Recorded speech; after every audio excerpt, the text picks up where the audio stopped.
Sa venue est toujours un événement ici à Cannes et c'est l'une des stars les plus attendues cette année. Brad Pitt est pour la 6e fois sur la croisette. Il présente en compétition Kogan, La mort en douce.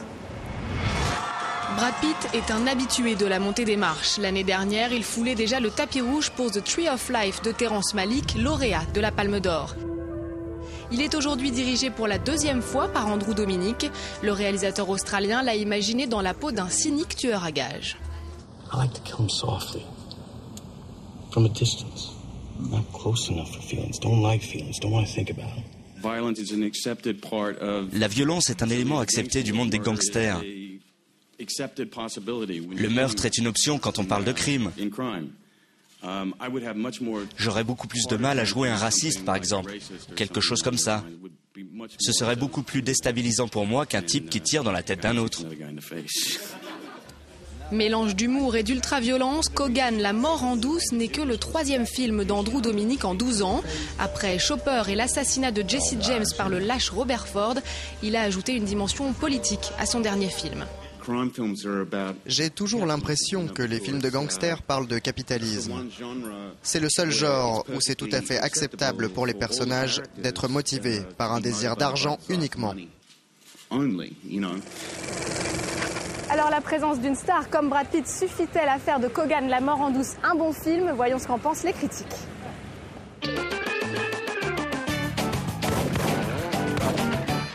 Brad Pitt sur la croisette, c'est toujours un événement. Le film ne nous a pas éblouis.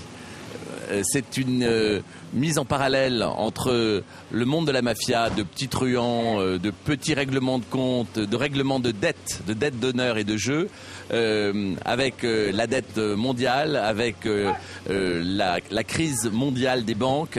Ça se passe pendant l'élection de Barack Obama et I cannot. Ceux qui s'attendent à un énième film de gangster risquent des surprises, puisque Andrew Dominik propose tout autre chose. C'est un vrai précis d'économie, son film. Alors c'est presque pas un film sur la crise, mais un film en crise.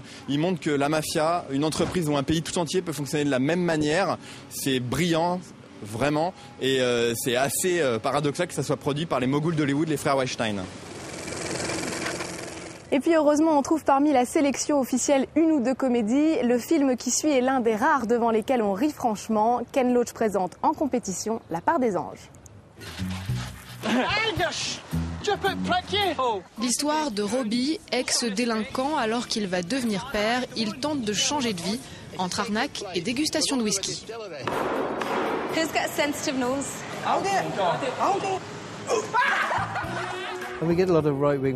La droite fait de la propagande. Ils racontent que les jeunes ne veulent pas travailler. Il n'y a pas la culture du travail. Il n'y a pas d'opportunité de travail. Je crois que la société a le devoir de leur donner une chance.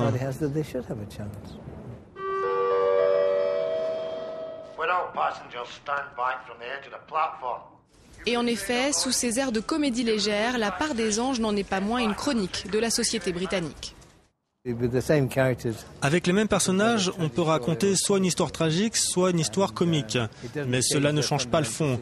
Dans ce film, les personnages sont dans une situation totalement désespérée. Mais il leur arrive des choses drôles et je crois que la vie est comme ça.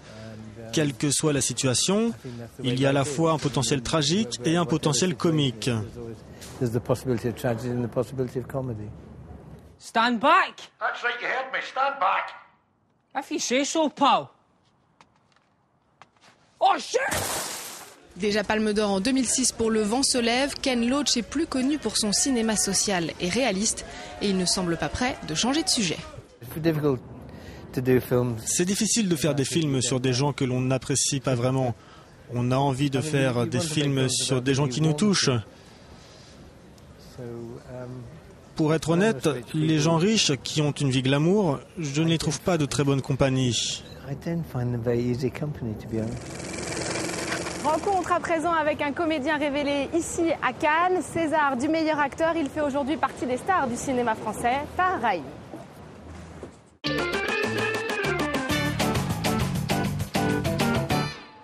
C'est sans doute l'un des plus beaux moments de sa carrière. En 2009, Tahar Rahim montait les marches pour Un prophète de Jacques Audiard, lauréat du Grand Prix du jury. Un moment incroyable, peut-être irréel presque. Donc je porte ce souvenir haut dans mon cœur. Vraiment. Et quand je m'en souviens encore, ça me fait du bien. Ça va? Je veux me marier avec toi. J'ai jamais vu Mounir comme ça. Alors si tu veux habiter à la maison, il n'y a aucun problème. Waouh! Alors on va parler maintenant de À perdre la raison. Vous êtes donc cette année en sélection Un certain regard. Racontez-nous un petit peu votre personnage et l'intrigue qui se noue dans ce film. En gros, c'est une histoire d'amour entre un homme et une femme. Et ça va devenir une histoire de couple à 3 personnes. C'est un film sur la difficulté et la complexité des rapports au sein d'une famille quand même troublée. Et qui va se tenir par des faux semblants. Il est le père adoptif de votre mari et il a acheté une maison dans laquelle il va continuer de vivre avec vous. C'est plus possible, on est les uns sur les autres, ça va pas ça. On pourrait aller vivre au Maroc. C'est super le Maroc.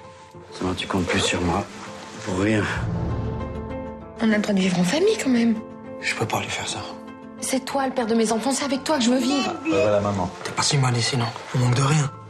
Mounir, c'est quelqu'un qui se sent d'abord peut-être quelque part coupable et qui est redevable à genre 300% envers cet homme qui l'a aidé lui, mais pas que lui. Et donc il a ce problème-là, c'est de se sentir à chaque fois dans un étau et ça l'empêche finalement de grandir et de voler de ses propres ailes. Est-ce que le fait que ce soit une histoire vraie a influencé votre façon de jouer ou en tout cas de découvrir cette histoire? Oui, dans le sens où le but était d'éviter le mimétisme et justement de se détacher de ces personnages réels.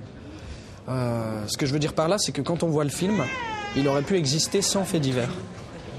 Et nous, notre travail, ça a été de rendre cette réalité possible au cinéma, donc d'en faire une fiction. Et pour ça, je pense qu'il faut s'éloigner des personnages. Alors on a parlé d'un prophète à l'instant. Votre père adoptif dans le film est joué par Nils Arestrup, que vous retrouvez donc.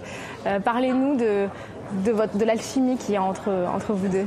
Eh ben, c'est simple, c'est un ami. Voilà. Nils, c'est un vrai copain et on adore tourner ensemble. Et là, la deuxième fois, on appréhendait un peu parce qu'on avait, pas nous, hein, mais la chose, c'était de ne pas reproduire ce qu'on avait pu faire avant.